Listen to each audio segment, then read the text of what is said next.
itu belajar agama.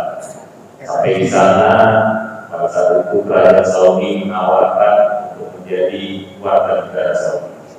Maksud di warga negara sana, akhirnya tinggal di sana dan keturunannya apabila Allah dan Hasim Hakim bisa hadir kembali kita kelahiran orang tuanya dan bertemu dengan kita. Dan insya Allah semoga kita di dunia. Kalau berbahasa Inggris nanti buka Google Translate. Kami senang, saya sudah hadir di sini. Insya Allah pertemuan ini pastinya pertemuan yang diizinkan Allah. Allah sudah menentukan angka rezeki pertemuan malam. Kita tak tahu apa yang akan terjadi hari ini, bahkan detik-detik kita tak tahu. Tapi kita selalu berharap Allah Subhanahu Wa Taala dan Allah ridhoi siapa akan berbuat ini untuk kita di jalannya, jauhkan dari segala larangan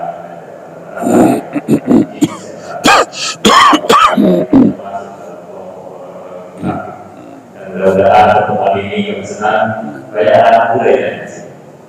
Saya pun baru kemarin nih, Mas Rabi, gimana nama saya ini?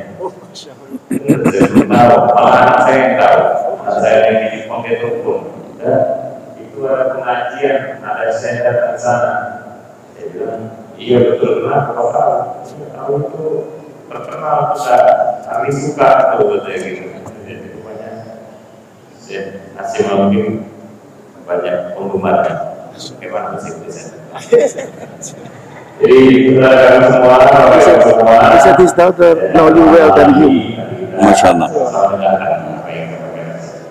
Semoga bermanfaat, semoga juga apa yang kita dengar hanya kita di dalam rumah Allah ini, di dalam besar ini, kami meletakkan hati kita insyaallah menambah ketakwaan kita. Before you deliver the lecture, what about if you take a picture with him first? Sure, no problem. Sampaikan tidak menggunakan kami mohon maaf juga kalau dia Assalamualaikum warahmatullahi wabarakatuh. Foto dulu di belakang. Di sini. Which was you said here? Yeah, please.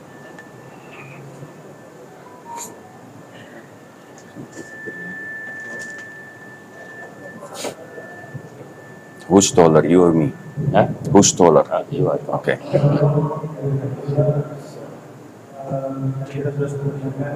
I'm 178. I'm so 7'9". Oh, So 1'7".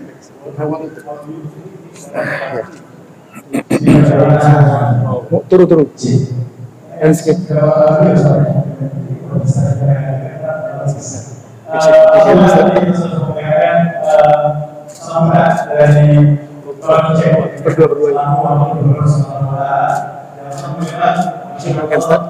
Thank you, sir. Insya Allah sesaat lagi kita akan mendengarkan kajian yang langsung akan disampaikan oleh Syekh Hasim Al-Hakim. Bapak Ibu dirahmati oleh Allah Subhanahu Wa Taala, ya, nanti kita akan melakukan sesi tanya jawab. Tapi untuk sesi tanya jawab kami nanti akan meminta kepada para jamaah yang ingin bertanya untuk boleh menuliskan di kertas, ya, sehingga nanti tidak bisa kami bacakan menggunakan bahasa Inggris seperti itu. Karena beliau sama sekali tidak bisa bahasa Inggris. Jadi para yang pertama yang ingin bertanya nanti boleh, ya, insya Allah ditulis di kertas dan akan kita bacakan. Barakallahu, insya Allah kita akan dengarkan kajian dari Syekh Hasim Al-Hakim. Tafadhol Syekh. Bismillah. Bismillahirrahmanirrahim. Alhamdulillahi Rabbil Alamin. وأصلي وأسلم على المبعوث رحمة للعالمين سيد الأولين والآخرين وإمام المتقين نبينا محمد وعلى آله وصحبه ومن اهتدى بهديه واستنى بسنته إلى يوم الدين. أما بعد، السلام عليكم ورحمة الله وبركاته.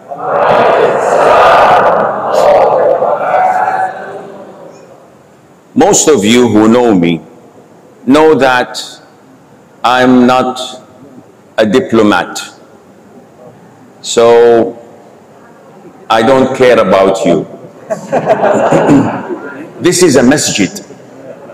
And the Prophet ﷺ prohibited us from raising our voices in the masjid. So when I say Allahumma salli wa sallim ala Muhammad, this is disrespectful. When you raise your voice and shout in the masjid, you're not respecting the Prophet. You're disrespecting Allah. So you say Allahumma salli wa sallim ala Muhammad. You don't shout. Shouting means you don't respect Muhammad sallallahu alayhi wa sallam. Good. Bagos. So, because they don't have the live translation, so maybe you say sentence by sentence and I will translate it. Okay, go ahead. Masya Allah Bapak Ibu. Masya Allah Bapak Ibu, dan karena orang-orang yang kali ini bahasa Inggrisnya dari Lima, saya rasa. Jadi, insya Allah saya akan bantu terjemahin. Ya. Tadi beliau menyampaikan senang sampai berada di sini, tapi dia menyampaikan bahwasanya kalau menyebut nama Rasulullah, nggak apa-apa salawat, tapi suaranya pelan, santai. Karena disorder seperti itu, kalau dari masjid, kita menghormati masjid dengan cara ngomongnya santai, seperti itu.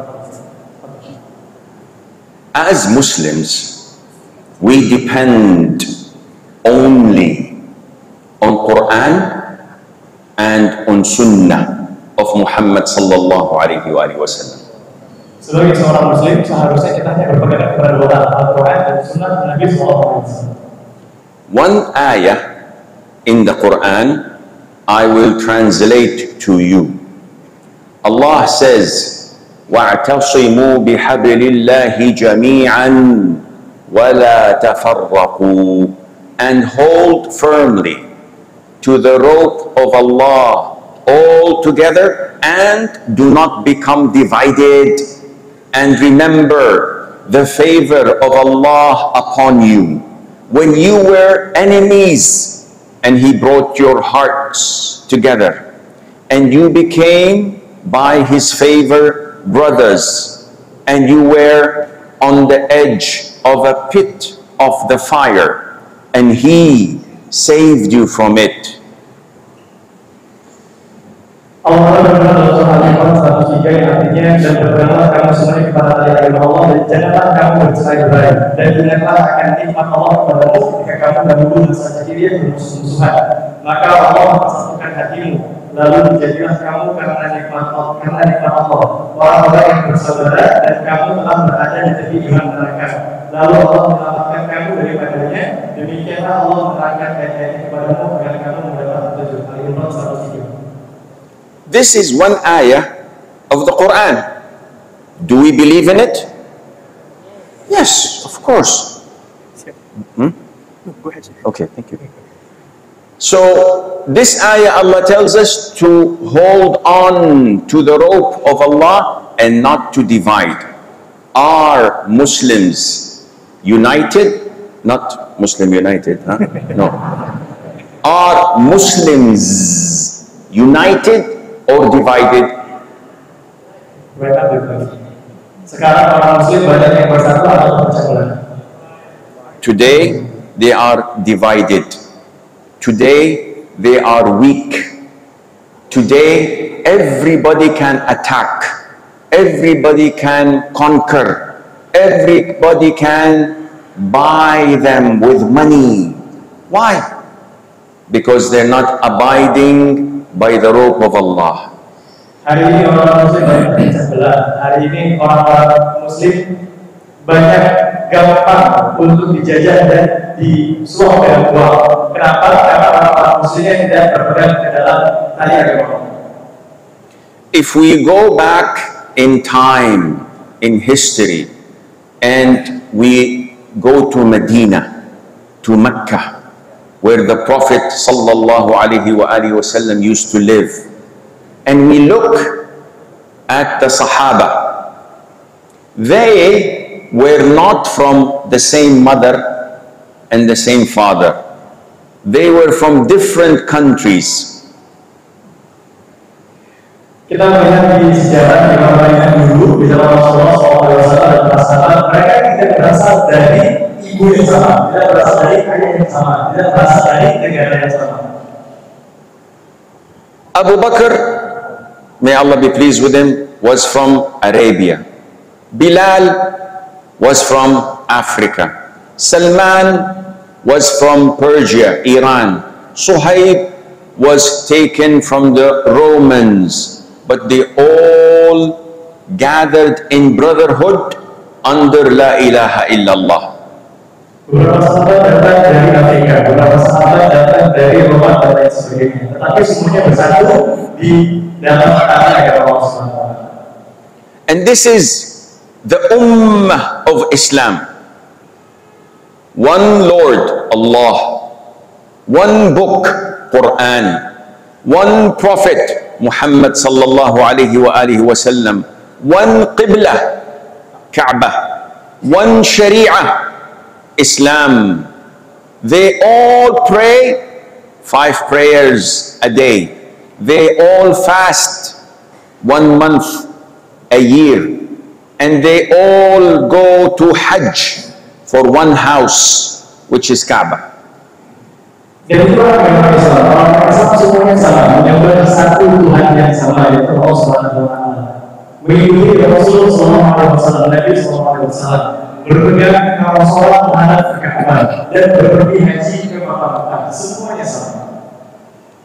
When you meet a Muslim in China, in Arabia, in Africa, in America, no matter what color, what language, what nationality, what is the first thing they say? Assalamu alaikum.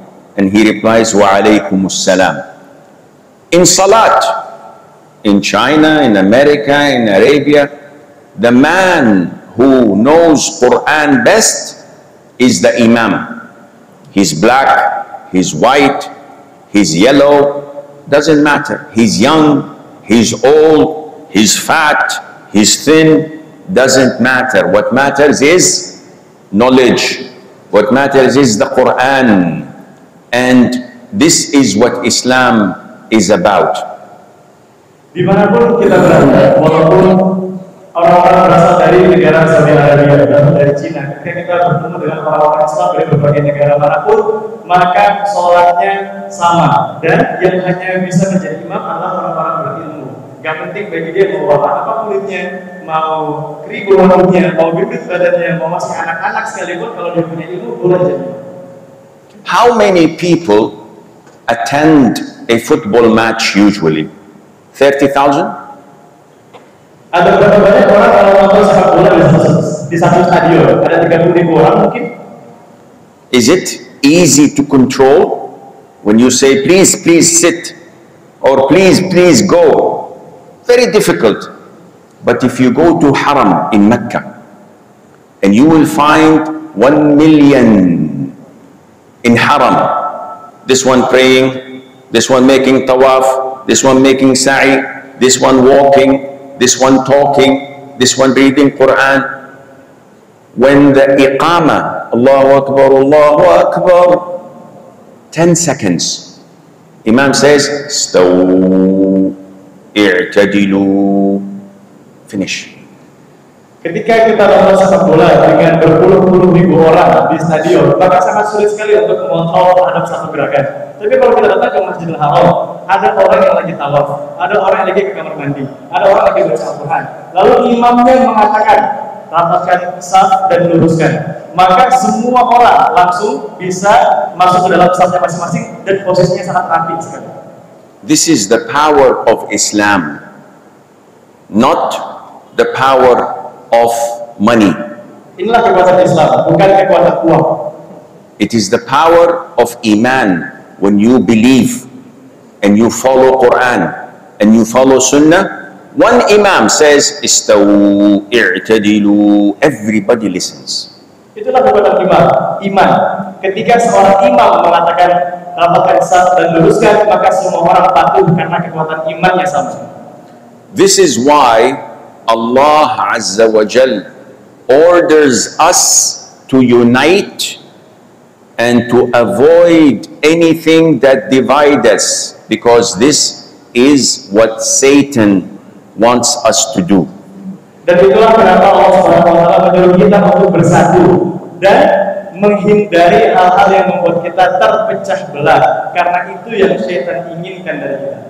In Surah Al-Ma'idah, Allah says in the Quran, إنما يريد الشيطان أن يوقع بينكم العداوة والبغضاء في الخمر والميسر. Satan only wants to cause between you animosity and hatred. Through what? Through intoxicants and gambling, and to avert you from remembrance of Allah and from prayer. So will you not detest? So will you not desist? This is shaitan. This is what he does. He wants to cause animosity and enmity. Kata Allah dalam ayat ke-91, dengan minuman keras dan judi itu, setan hanyalah bermaksud menimbulkan permusuhan dan kebencian di antara kamu, dan menghalang-halangi kamu dari mengingat Allah dan melaksanakan sholat. Maka tidakkah kamu mau berhenti? And the Prophet alayhi salatu wasalam told us in an authentic hadith that Satan has despaired. What does despair mean? Give up. Satan has given up of being worshipped in Arabia, but he will sow the seeds of discord among them. Karena Rasulullah dalam sebuah hadis, setan sudah bergerak untuk menggoda para orang-orang Arab dahulu. Tetapi setan akan memberikan bumbu-bumbu supaya orang berpecah belah kepada lingkungan-lingkungan sekitar. So anything that causes hatred, it's haram in Islam. For example, hasad in Arabic means envy. I see that the brother has a good watch, and I say, oh, mashallah, good watch. No watch. I mean, the one pocket. He has Rolex in his pocket, he's afraid. So I say, mashallah, good watch. I don't say, mashallah. I'm envious. Why he has, I don't have. The brother has a good car. Why I don't have? The brother has a good wife. Keep your wife, I don't want it. The brother has a good house, a good position, a good business, and I become envious. The Prophet says, La tahasadu, do not envy one another. Ya, contohnya bagaimana cara setan memecah belah kita adalah memberikan rasa dengki. Ketika seorang ikhwan kita, saudara kita, punya jam tangan baru yang mahal Rolex, kita bukan bilang Masya Allah, tapi kita bilang, kenapa dia dapat tapi saya tidak dapat? Ketika ada seorang yang memiliki rumah mewah, tapi saya tidak punya, kita malah cemburu dan hasad dan dengki. Dan kata Rasulullah, jangan hasad, jangan dengki. Even in business, two brothers are selling and buying. He says, okay, I'll buy this for 500. And he says, okay, 500 is good. I'm willing to sell it. I come and say, no, 500 too much. I'll sell it for you for 400. This is haram. Why? Because the seller is going to be angry. He was almost going to make a good deal, and I broke that deal so that I can make business. This is in Islam haram.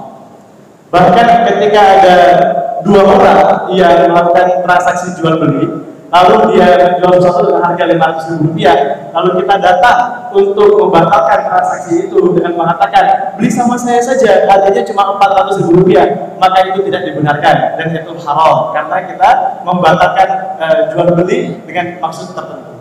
Even if my Muslim brother, I have problems with him, I see him in the mall, I see him in the restaurant, I see him in the office. When I see him, I pretend I did not see him and I go away. The Prophet said, do not give your back to your Muslim brother. I have to see him, I say, Assalamu alaikum, and I leave. I don't have to eat nasi goreng and satay. No. Khalas. Assalamu alaikum, alaikum salam. Enough. But to give him my back, to boycott him, not to speak to him, this is major sin and haram. Bahkan ketika kita punya masalah dengan saudara sesama muslim, ketika kita jumpa dengan dia di mall atau mungkin di pusat perbelanjaan atau mungkin di jalan, lalu kita berpura-pura nggak melihat dia, maka itu tidak boleh. Seharusnya kita dengan sesama muslim, walaupun mungkin ada masalah, maka tetap sampaikan salam, assalamualaikum, dan langsung cabut, jangan pura-pura ngajak makan nasi goreng dan makan dan lain sebagainya. If we divide, we become weak. We will have no power, no strength. Allah says in the Quran, وَأَطِيعُوا اللَّهَ وَرَسُولَهُ وَلَا تَنَازَعُوا فَتَفْشَلُوا وَتَذْهَبْ رِيحُكُمْ. And obey Allah and His Messenger sallallahu alaihi wasallam. And do not dispute. We're disputing and thus lose courage. And then your strength would depart, and be patient. Indeed, Allah is with the patient. Dan Allah Ta'ala berfirman dalam surah An-Nisa ayat 59, wahai orang-orang yang beriman, taatilah Allah dan taatilah Rasul Muhammad dan ulil amri, pemegang kekuasaan di antara kamu. Kemudian jika kamu berbeda pendapat tentang sesuatu, maka kembalikanlah kepada Allah, Al-Quran dan Rasul sunnahnya. Jika kamu beriman kepada Allah dan hari kemudian. You've translated the wrong ayah. You translated the ayah in Surah An-Nisa, right? No. See, I don't speak Bahasa, but What is it? وَأَطِيعُوا اللَّهَ وَرَسُولَهُ وَلَا تَنَازَعُوا فَتَفْشَلُوا. Patuhlah kepada Allah, patuhlah kepada Rasul, dan jangan bercerai-berai. Nah, itu dia Pak. Artinya kalau bersalah. Tapi insya Allah masalah. Okay, I'll assume he said that he didn't. Anyhow. Now, when I say don't divide, does this mean we cannot have difference of opinion? Of course not. We have to differ. He says right, I say left. He says black, I say white. But at the end, we are united. In Mina, we're supposed to pray only 2 rak'ah zuhr, 2 rak'ah asr, 2 rak'ah isha. Not 4. In Mina, because this is Hajj. 1 year, Uthman, may Allah be pleased with him, he was the Khalifa, he prayed 4 rak'ah. Abdullah ibn Mas'ud was very angry. He said, this is not the sunnah, this is wrong.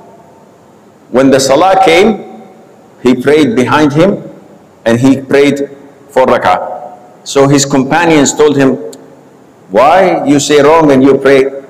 He said, because khilaf is shar, dispute is evil.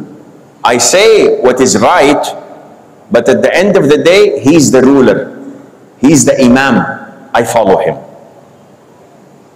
Pada suatu ketika, para sahabat juga pernah berbeda pendapat. Syekh tadi mengatakan bahwasanya walaupun kita hari ini bersatu, bukan berarti kita tidak bisa memiliki opini yang berbeda-beda. Tidak ada masalah. Tetapi persatuan lebih diutamakan. Contohnya ketika para sahabat ada perbedaan pendapat, tetapi para sahabat yang lain tetap mengikuti. Alasannya kenapa? Karena tadi Syekh mengatakan bahwasanya berbeda pendapat khilaf itu adalah satu hal yang wajar. Tetapi perpecahan itu adalah sesuatu yang sangat jahat sekali. The ummah cannot prosper, cannot succeed if each and every one of us follows his head and mind.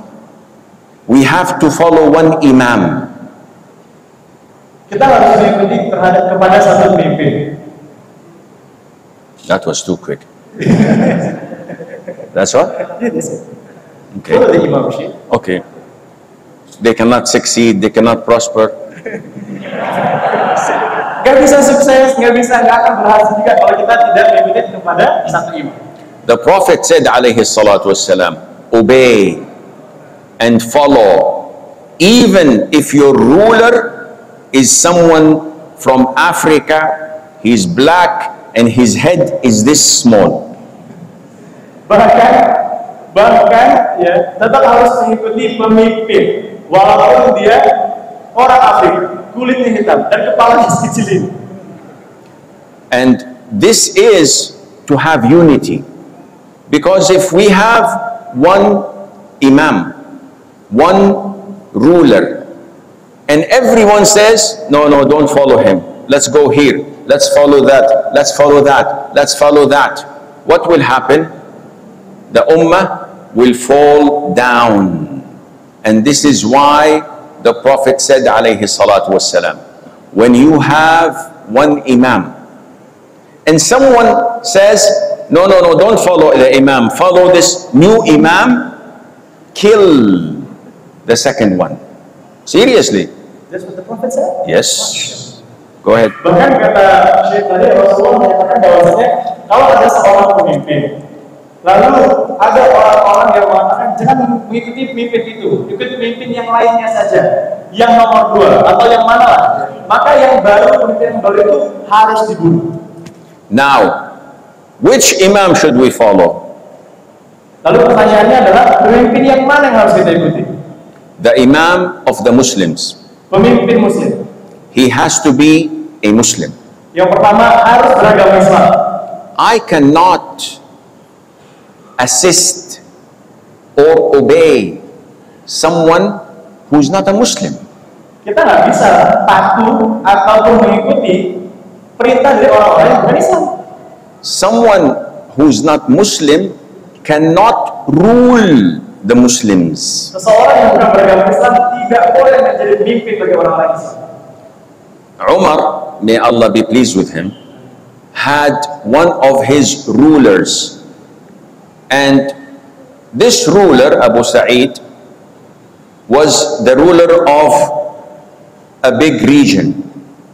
So one day he came to Medina to check the books. You know, every year they check the books, accounting, where is the money came, the expenditures, and Iya, suatu ketika ya, Umar ada seorang pemimpin datang kepada Umar yang setiap tahun itu, kalau kita Pak bahasa kitanya melakukan tutup buku, ya, pendataan setiap tahun. so Umar was meeting his officers in the masjid. So Abu Sa'id was checking the accounts with him, and Umar said, where is your accountant? Lalu Umar dan Abu Sa'id sedang sibuk membereskan pembukuan. Lalu Umar bertanya kepada Abu Sa'id, mana akuntan? He said, he's outside the masjid because he's Christian. Dia, Abu Sa'id berkata, dia sedang berada di luar masjid. Alasannya karena dia seorang yang beragama Kristen. So Umar was angry, and he said, you companion Sahaba, you take a Christian accountant? Lalu Umar mengatakan, Anda itu adalah seorang sahabat, lalu Anda mengambil seorang akuntan yang bukan beragama Islam. He said, oh Umar, he is a good accountant and his Christianity for himself. Lalu Abu Sa'id berkata, tapi dia adalah seorang akuntan yang sangat bagus sekali, sangat pintar sekali, dan agama Kristen dia adalah untuk dia sendiri, bukan untuk kita. Umar said, no, by Allah, I do not get them close when Allah put them far away. I do not honor them when Allah has put them down. Lalu Umar berkata, aku tidak akan mendekatkan mereka ketika Allah menjauhkan mereka, dan aku tidak akan mengangkat derajat mereka ketika Allah menurunkan derajat mereka. Then Umar said to Abu Sa'id, the Christian is dead. Assalam. Dia mengatakan, Umar mengatakan pada Abu Sa'id, si Kristen itu mati dia udah. This means that what will you do if the Christian dies? You will get someone else. So consider him dead and fire him, get rid of him. We Muslims have to depend only on Muslims. We have to only bring Muslims to work in our homes, in our offices, and definitely to assume official offices, we only appoint Muslims because this is how we will regain our Islamic strength. Poin tadi adalah pada akhirnya Umar menyuruh ya kepada Abu Sa'id untuk memecat si orang Kristen itu dan meminta kepada Abu Said untuk mengganti ya pekerja akuntannya dengan seorang muslim yang punya kapabilitas juga. Maka poinnya adalah bagaimana kita hari ini melibatkan semua orang di sekitar kita, mungkin di kantor kita, di perusahaan kita adalah orang-orang muslim, dan ini merupakan bagian dari dakwah kita sebagai seorang muslim. And the Muslims, even if they have problems, they have to solve these problems among themselves and not allow shaitan to make the problems grow. Bahkan ketika kita seorang muslim memiliki masalah, maka penting bagi kita untuk menyelesaikan masalah itu di antara orang yang punya masalah saja, dan tidak membiarkan syaitan untuk membisikkan kita sehingga melebarkan masalah.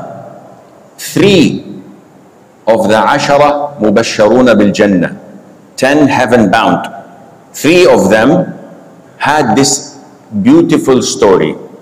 Umar was the Khalifa. May Allah be pleased with him. One day, Sa'd ibn Abi Waqqas, may Allah be pleased with him, entered. And he said, did something wrong happen in Islam? Umar said, no. Why? He said, I saw Uthman ibn Affan. He looked me in the eyes. I said to him, Assalamu alaikum. He did not reply and walked. Sorry.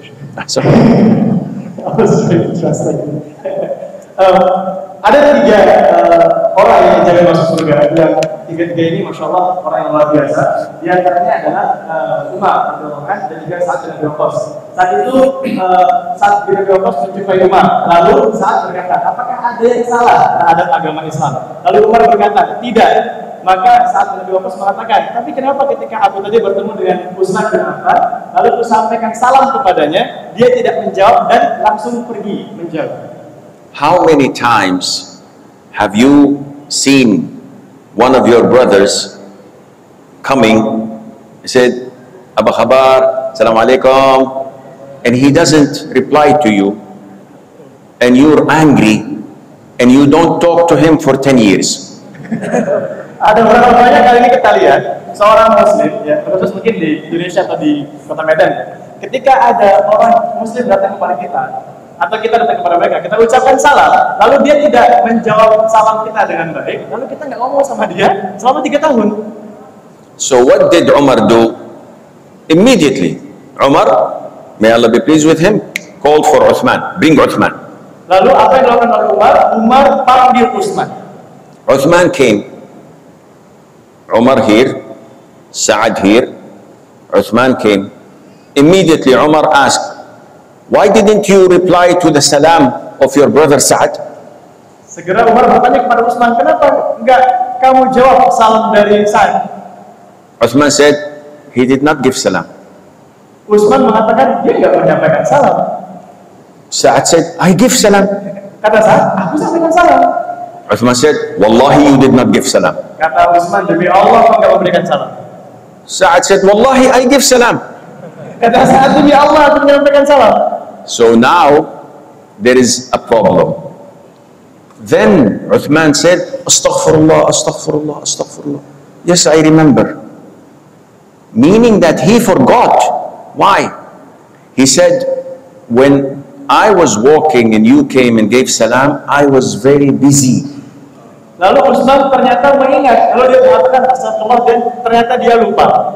Dan dia mengatakan, maaf, ternyata ketika kamu saat menyampaikan salam kepadaku, kepalaku lagi sibuk betul.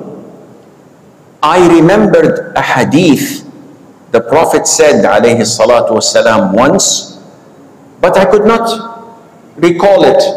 So I was very, Ya Allah, what was the hadith? What was the hadith? So when you say Assalamu alaikum, I was thinking of the hadith. Dan ternyata Utsman saat itu sedang memikirkan satu hadis yang beliau lupa, yang dia dapat dari Rasulullah, tapi dia lupa hadis apa ya? Hadis apa ya? Jadi kepalanya sangat sibuk sekali memikirkan hadis apa. Ketika saat menyampaikan salam, jadi dia nggak fokus dengan salamnya Sa'ad. Sa'ad said to him, I know the hadith.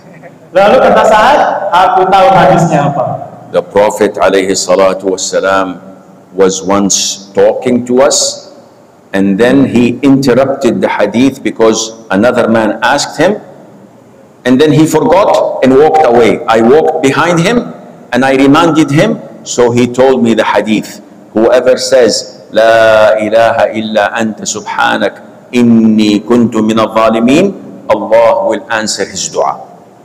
Lalu kata Sa'ad, aku mengingat ketika kita sedang disampaikan hadisnya oleh Rasulullah, tapi Rasulullah memotong, gak sampai selesai menyampaikan hadisnya karena ada seseorang ikhwan yang datang.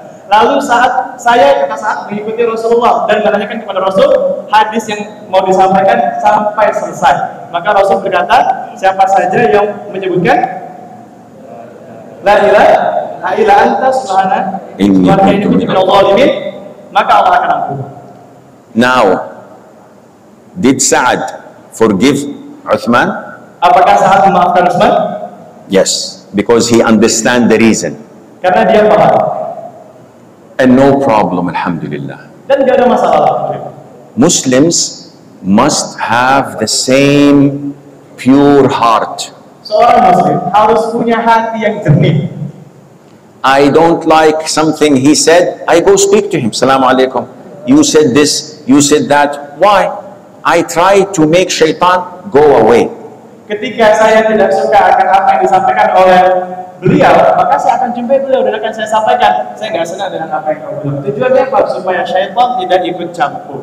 And this is the only way we can become better Muslims. Dan ini satu-satunya cara supaya kita bisa menjadi orang Islam yang lebih baik. Allah says in the Quran, فَإِن تَنَازَعْتُمْ فِي شَيْءٍ فَرُدُّوهُ إِلَى اللَّهِ وَالرَّسُولِ إِن كُنتُمْ تُؤْمِنُونَ بِاللَّهِ وَالْيَوْمِ الْآخِرِ. And if you differ in anything amongst yourselves, refer it to Allah and His Messenger sallallahu alaihi wasallam if you believe in Allah and the last day. Surah An-Nisa. Maka Surah An-Nisa 59, right? Yes. Ya. Maka Allah berfirman, wahai orang-orang yang beriman, taatilah Allah dan taatilah Rasul dan ulil amri, pemegang kekuasaan di antara kamu. Kemudian jika kamu It's not this one. I said 59, Sheikh. Do I مذاكر نعيك? No. I don't know the number of the ayah. فإن تنازعتم في شيء فردوه إلى الله والرسول إن كنتم تؤمنون بالله واليوم الآخر.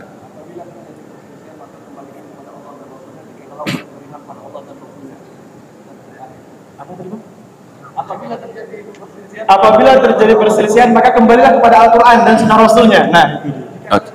jika kalian betul-betul beriman. Ayat yang tadi Pak sebelumnya. And with this, inshallah azza wa jal, if we manage to benefit from today's talk, number one, we have to unite. Number two, we have to cleanse our hearts. Number three, we are in the same team. We're not playing for ourselves. We are for the ummah. We are for the Muslims. We will bi'idhnillah azza wa jal succeed. Wa sallallahu wa sallam wa barak ala nabiyyina Muhammad.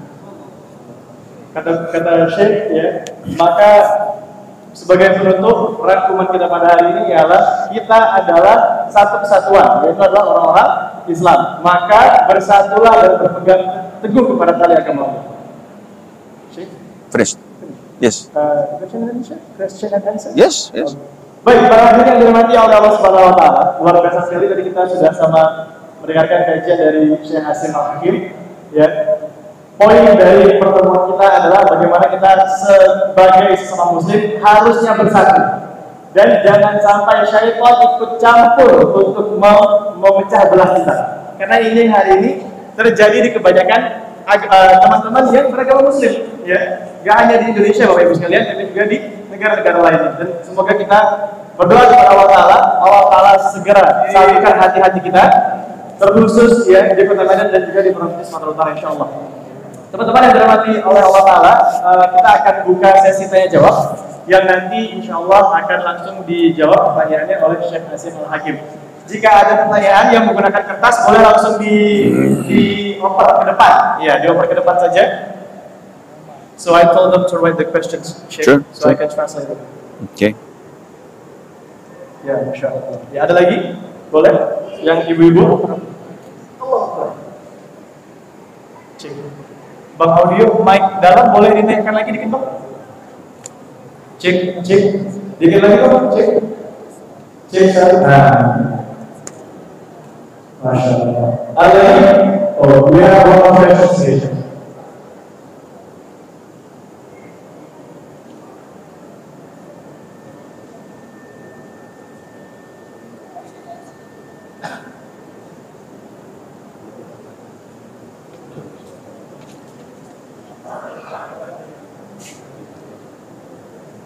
Okay.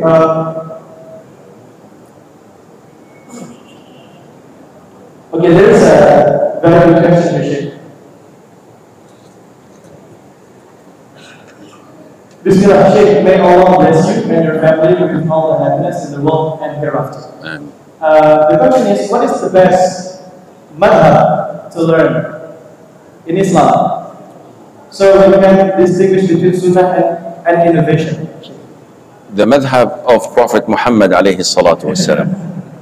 Ada jemaah yang mengatakan madhab apa ya harus kita ikuti ya untuk bisa mempelajari mana yang sesuai sunnah, mana yang bid'ah. Maka saya menjawab madhabnya Nabi Muhammad SAW.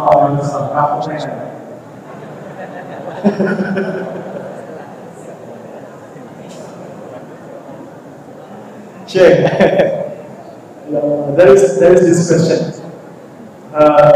So I heard that you have 13 children. Yes. Yes. Are they all of them Hafidh Quran? That's the question. And then is it from only one wife? Pertanyaannya adalah, tadi saya dengar Syekh punya 13 anak. Dan apakah itu semua Hafidh Quran? Dan dari istri berapa? The first question might be beneficial, but the second question is not beneficial at all. It's a personal thing. Whether I have one wife or 15 wives, it's nobody's business. Jadi Syekh bilang pertanyaan pertama sih bagus ya, pertanyaan kedua tidak sama sekali. So yes, I have 13 daughters with the grace of Allah Azza wa Jal. 12 of them, alhamdulillah, all memorized the Quran by heart. But not perfectly. Maybe they forget something. But maybe 4 or 5 of them, they are perfect, mashallah, in hifz. They know exactly, if I tell them this ayah, they will complete before and after and where the surah, alhamdulillah. Mashallah. Jadi 12 anak Syekh merupakan hafidh Quran. Tapi mungkin nggak sesempurna yang Anda bayangkan gitu. Tapi ketika kita sebenarnya insya Allah mereka tahu.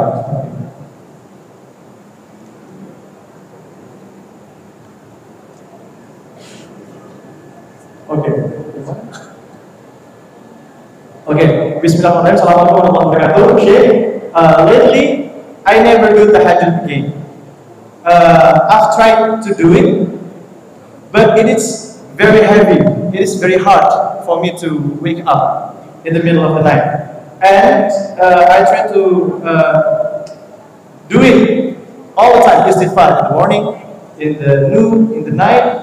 But because I do, he always do istighfar, he said, but why I cannot wake up for tahajjud? I already do istighfar all the time. Imam Al-Hasan Al-Basri, may Allah have mercy on his soul, was asked a similar question. And the man said, I cannot pray tahajjud. I try my level best to pray tahajjud, I can't. So Imam Hassan says, your sins have chained you. When you have so many sins, you cannot wake up. Because your priority is here only for dunya. For akhirah, your priority is very low. If you have a flight at 3 o'clock a.m., will you wake up? Of course. You will wake up at 2 and prepare your bag and you don't have any sleep. If you have a business meeting or an interview for a new job, will you prepare for it? For 2-3 weeks. But when it comes to tahajjud or to what pleases Allah, oh, I can't, Shaykh. Right? Of course you can't. What time do you go to bed? 1 o'clock. No, go to bed at 8 o'clock after Isha and see if you will wake up for tahajjud. So, oh, Shaykh, what will I do? Sleep early. Like chicken. I'm not chicken. No, you're not chicken, but you want Jannah. And every day you grow old, you're getting closer to your death. And in your grave, you will sleep.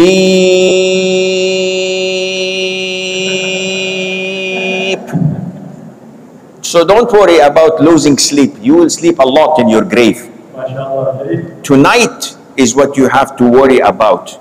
Will I wake up to pray or not? Ada seorang ibu yang menanyakan, akhir-akhir ini saya tidak pernah lagi sholat tahajud, walaupun saya sudah paksakan dan saya sudah bersifat, tapi saya tetap juga belum bisa tahajud. Kata Syekh, karena dosamu menyulitkanmu untuk beribadah kepada Allah Ta'ala, dan para prioritas duniamu lebih tinggi dibandingkan prioritas akhirat. Dan Syekh mengatakan, kalau kita punya penerbangan pukul 3 pagi, maka apa yang dilakukan? Kita akan bangun jam 1 pagi, atau bahkan tidak tidur sama sekali. Ya, jadi cobalah ya, kita sebenarnya bisa, tapi karena dosa yang kebanyakan sehingga kita tidak mampu. Dan Syekh mengatakan, kalau kita hari ini mungkin tidurnya jam 1 pagi, maka coba berusahakan disiplin untuk bisa tidur pada Isya. Selesai Isya, tidur jam 8 malam, jam 9 malam supaya kita bisa bangun tahajud seperti itu. Baik. Oh, Masya Allah. Syekh. Assalamualaikum warahmatullahi wabarakatuh. Waalaikumsalam. There is a girl that ever close to me several months ago. After that, she had a relationship with other boy. So I don't know and don't want to know about her anymore. That's not my question. It's the But a few days ago, she has appeared in my dream and made me remember her again. What are you thinking about this matter, according to your point of view? You need to be a man. Ada yang tanya, Bu, ada nih seorang akhwat dekat sama gua beberapa bulan ini, tapi ternyata dia sama cowok lain, saya ditinggalin. Lalu saya mau tahu lagi nih tentang dia. Tadi malam pas saya tidur, saya dipingin. Apa yang harus saya buat? Kata Syekh, jadi laki-laki sejati. Bimbang, Syekh.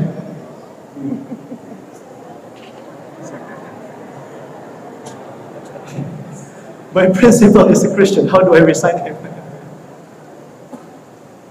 You cannot resign your principal because you work under him. But you have to obey him as long as this is in accordance to the law of the country. When I say that we should not appoint non-Muslims to rule Muslims, what happens if they happen to rule Muslims? Should we disobey them? Of course not. This is a country.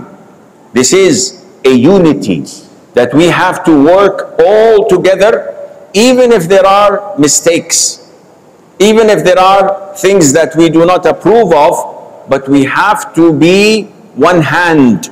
So yes, he's your principal and he's Christian. Obey him, be respectful, be dutiful, and try to give him da'wah. Maybe he will become Muslim, and invite him to Muslim United.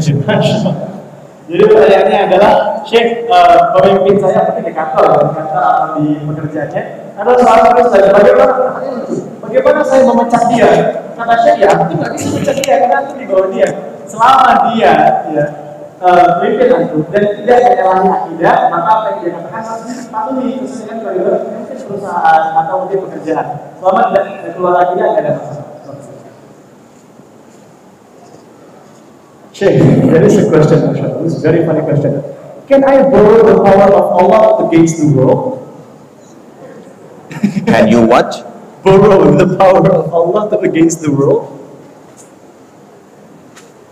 First of all, nobody borrows the power of Allah Azza wa Jal, because Allah is not your friend.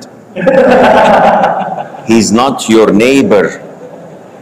And this shows that these people don't know Allah. وَمَا قَدَرُ اللَّهَ حَقَّ قَدْرِهِ. they do not estimate Allah's power as it's supposed to be. I don't know how can someone write such a question, but most likely they don't know English. So they wrote the wrong question. Maybe he meant, can I ask Allah Azza wa Jal to give me power so that to rule against the world or to conquer the enemies of the... Yes, you can make dua. But we don't speak about Allah Azza wa Jal like we speak about one another. We have respect and honor and glorification for Allah subhanahu wa ta'ala. Jadi pertanyaannya baru, Syekh, bisa nggak saya meminjam kekuatan Allah? Syekh bilang, nggak bisa. Antum itu meminjam kekuatan Allah, karena Allah bukan teman, bukan penanggamu. Jadi kekuatannya nggak bisa dipinjam. Saya mengatakan, mungkin yang menulis pertanyaan ini salah kalimat. Mungkin dia mengatakan, Syekh bisa nggak saya meminta Allah kekuatan untuk menghadapi dunia? Maka kata Syekh, bisa dengan cara doa kepada Allah Ta'ala supaya kita bisa diberi kekuatan untuk menghadapi perjalanan hidup kita di dunia. Oke, another question, Syekh. Pertanyaannya adalah bagaimana cara menghandle, bagaimana cara mengkondisikan perasaan yang gak stabil setelah ta'aruf yang salah. Syekh, how to handle unstable feeling after wrong ta'aruf? Have to Handle, how to handle unstable feeling a disabled feeling. after wrong ta'aruf. So maybe he already done ta'aruf, but maybe got rejected, we don't know. And he has upside down and roller coaster feelings. Ta'aruf, How to make it settle? ta'aruf with the same gender. No. Opposite gender, definitely. What kind of ta'aruf is it with the opposite gender? I go and make ta'aruf with khutbah. Okay. If it's a khutbah and you go and propose to a woman and she rejects you, this is from Allah. This is a gift from Allah.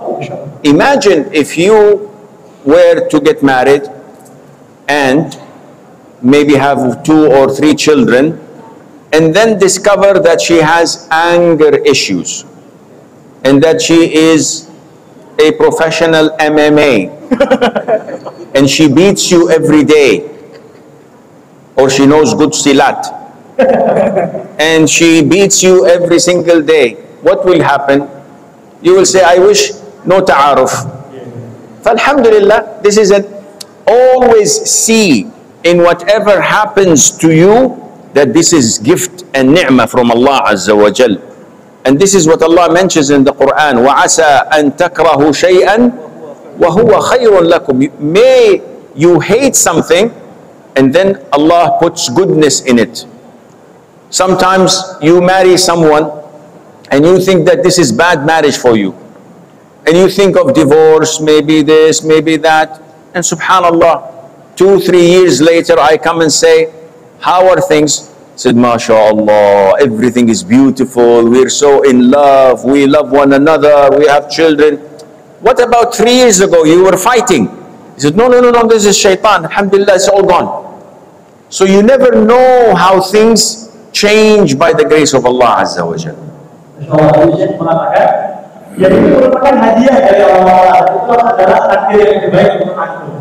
Bayangkan kalau misalnya Anda punya seorang anak, mungkin seorang akhwat, seorang perempuan, lalu didatangkan ada seorang laki-laki yang marah, tapi beliau ini punya sifat pemarah, selain itu suka memukul, maka mungkin Anda sebagai orang tua juga akan menolak. Dan ingat bahwasannya apa yang diberikan oleh Allah itu itulah yang terbaik, sehingga berarti jadi orang-orang ketika awal pernikahan mungkin dia berpegang, tapi ketika sudah di tahun kedua, tahun ketiga dia mengatakan sebagai beautiful, sangat indah sekali, sangat cantik sekali. Dan itu yang mungkin hari ini harus kita terapkan dalam diri kita, bahwa apa yang terjadi itu itulah yang terbaik, supaya tadi feelingnya atau perasaannya bisa stabil. Syekh, I am a college student. I have a lot of LGBT friends. Or some friends that support them. How can I logically prove to them that homosexuality is totally wrong? First of all, when you encounter someone with the plague or coronavirus or AIDS or herpes, you don't prove to them anything, you just run.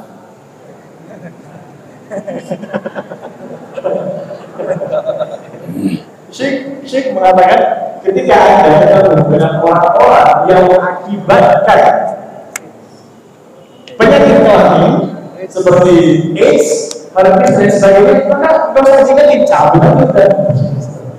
That's simple. Yes, because if they wanted to understand the ruling, they come to a sheikh.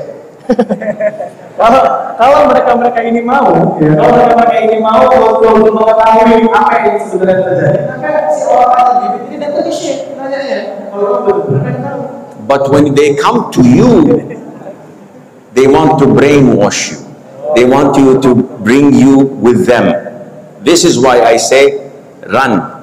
Ya, ketika dia berjumpa kepada orang saya, dia pengen mencuci otak kita supaya kita ikut kepada mereka. Maka saran saya cabut aja, lari aja.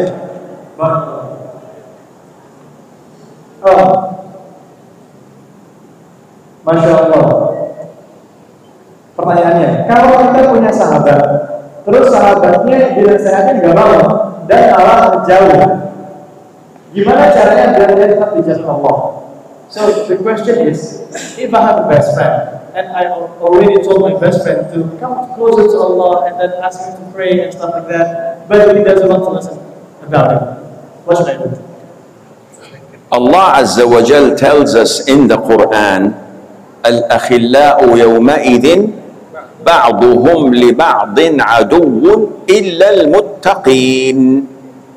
On the day of judgment, best friends in this life will be enemies except the righteous. So this friend of yours in this life, either you pull him to Islam or he pulls you to sin. You choose. Masya Allah. Jadi Syekh mengatakan nanti di akhirat para orang-orang yang bersahabat di dunia itu akan saling bermusuhan kecuali orang-orang yang beriman, orang-orang yang ada di jalan Allah Subhanahu Wa Taala. Maka Syekh mengatakan pilihannya dua, apakah Anda akan menarik dia untuk ikut ke agama Islam dan mematuhi perintah Allah Taala, atau Anda yang ikut ke dia, Anda yang milih. And what should he do? He has to, first of all, give him da'wah, advice. But if he doesn't want to, what should you do? Beat him? No. If someone does not want to listen, there are thousands of others who want to listen. Leave him and go to the other thousands. Because I don't have time to waste. I can spend with the brother 5 days, but he's not listening. When I can sit with 10 brothers 5 minutes and they listen, what is more beneficial? It's time. Masya Allah. Jadi Syekh mengatakan yang pertama adalah didakwahi, dinasihati. Lalu yang kedua, kalau nggak mau dengar juga, kan nggak mungkin kita pukul orang. Maka opsinya adalah kita doakan. Dan kalau misalnya dia udah berdoa, ya, dan nggak bisa dinasihati, nggak bisa didakwahi, cari aja orang lain yang masih mau didakwahi. Ya, jadi biarkan aja. Karena Syekh bilang, saya waktunya, saya buang waktu untuk ngurusin orang yang nggak mau dia baik. Seperti itu. Barakallahu fikum. Baik, kalau kita berarti Allah Subhanahu wa taala, I think that was the last question. Alhamdulillah. Ya, alhamdulillah. Okay. Para hadirin yang dirahmati oleh Allah Subhanahu wa taala, tadi merupakan pertanyaan terakhir pada acara kita sore hari ini. Insyaallah kita doakan Syekh Hasim selalu berada di dengan Allah Subhanahu wa taala. Dan semoga kita bisa bertemu lagi nanti pada acara berikutnya, dan bukan hanya bermajelis di Masjid Al-Musanid Medan, tapi juga bermajelis di surganya Allah Ta'ala. Amin. Terakhir kita tutup dengan berserah diri kepada Allah Ta'ala dengan mengucap lafaz hamdalah, alhamdulillahirabbil alamin. Kita tutup dengan doa kafaratul majelis. Subhanakallahumma rabbana wa bihamdik, asyhadu an la ilaha illa anta, astaghfiruka wa atubu ilaik. Wassalamualaikum warahmatullahi wabarakatuh. Dia lain nggak salaman, nggak sebelangan kali ya. I hope they don't jump me. Para hadirin, kalau mengingatkan Syekh, kalau salah biasa saja, بارك الله فيك، جزاك الله خير. السلام عليكم. بارك الله فيك، سلمك الله، حياك الله، سلامك الله، جزاك الله، جزاك الله خير، جزاك الله خير، جزاك الله خير، سلامك الله، حياكم الله، سلامك الله، جزاكم الله خير، جزاك الله خير، جزاك الله خير، بارك الله، جزاك الله خير، جزاك الله خير، جزاك الله خير، سلامك الله، السلام عليكم ورحمة الله، السلام عليكم، السلام بارك الله فيك، حياك الله، يلا سلام.